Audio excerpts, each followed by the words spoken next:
Many animals benefit from the Monadnock Humane Society's Animal Safety Net program. Owners who find themselves in a situation where they temporarily can't take care of their pets can reach out to MHS.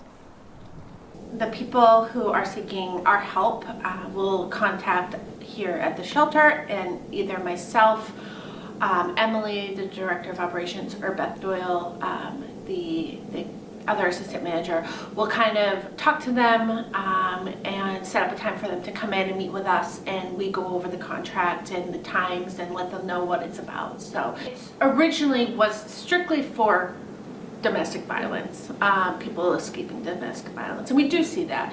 But because of, unfortunately, the opioid crisis, we do have a lot of people who are seeking rehab. It's really trying to help a broader set of individuals and keep their animals.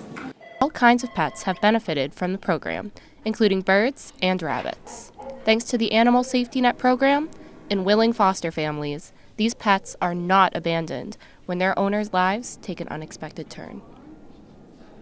So I think this program is really important for our mission to keep people and animals together. And usually that's the best case scenario for them. Through the Animal Safety Net here at the Monadnock Humane Society, pets are always being helped when their owners are incapable of doing so for a variety of reasons, just like these cats right in here. For KSE TV, Rachel Vitello. This is the musical Compose Yourself. It's MoCa's elementary musical theater's spring performance. It's a bigger show than they've ever done before because of their new facility. It's just a lot more, I mean, we really were on top of each other in the old building, so it's just really nice to have the space. And to have a dedicated black box has just obviously tripled our program, so that's been exciting for them. These young performers also like having more room to stretch their legs. I just love how you get to be on stage and get to watch things. You get to have an audience. I really like how you get to sing and dance and stuff. Despite a bigger building and bigger shows, one thing has not changed, and that's MoCa's commitment to accessibility. What's still really important for the community to know is that MoCa's mission is to be accessible to all, and we have a very generous tuition assistance program, and that we don't turn families away. We work with families however we can to help make things more affordable for them, so that any young person in the Monadnock region can be here. MoCa Arts has been at this location on Roxbury Street since August and plan on staying here for as long as possible. KSE TV, Rachel Vitello. And I'm Rachel Vitello. Thanks for tuning in this evening. Democratic presidential candidate Bernie Sanders made Keene one of his first stops after announcing his candidacy. The Vermont senator came to the Colonial Theater on March 10th. KSE TV's Matt Holderman went to see what Sanders has in store for his 2020 run. Voters in Winchester have said no to raising the age for buying tobacco and nicotine products to 21. The Keene Sentinel reports on March 12th the article failed with 336 no votes and only 268 yes votes. Program manager for the Cheshire Coalition for Tobacco-Free Communities, Kate McNally, says even though Winchester voters said no to the article, she hopes other communities will consider similar articles in the future. A Winchester man has been indicted on charges relating to a fireworks store blaze in September.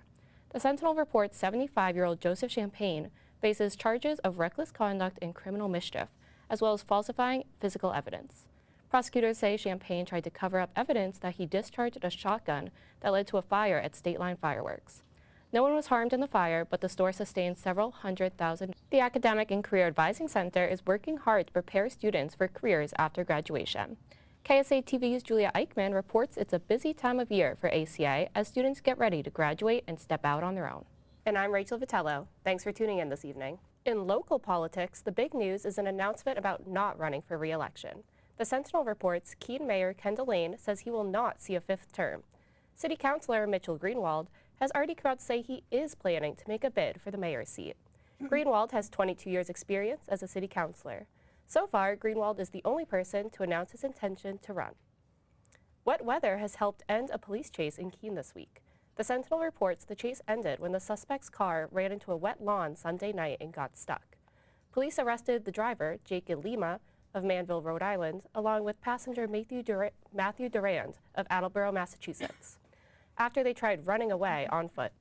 The two were scheduled for arraignment in Cheshire Superior Court on Monday. This is a KSC TV News Update. I'm Rachel Vitello. The 13th annual Walk a Mile in Her Shoes, the International Men's March to Stop Rape, Sexual Assault, and Gender Violence, is this Saturday. Men, women, and children walk a 1-mile route through downtown Keene to bring awareness to sexual violence in the community and in the world. This year's fundraising goal is $40,000. All are welcome to join.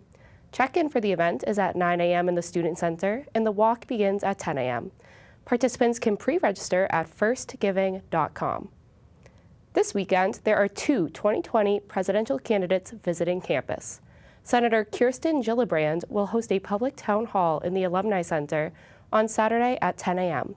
The public can RSVP at mobilize.us/Kirsten Gillibrand. Former U.S. Secretary of Housing and Urban Development, Julian Castro, will be speaking in the flag room at 7 p.m. Doors open at 6:30 p.m. No RSVP is required. A Troy man is being charged after a one-car crash in Keene yesterday. According to the Keene Sentinel, 34-year-old Kevin R. Kurzbergen was arrested for allegedly driving under the influence and possessing drug paraphernalia. He crashed his car into a utility pole near the Island Street Bridge in Keene. He was arrested on the scene and then transported to Cheshire Medical Center. This has been a KSC TV News Update. I'm Rachel Vitello.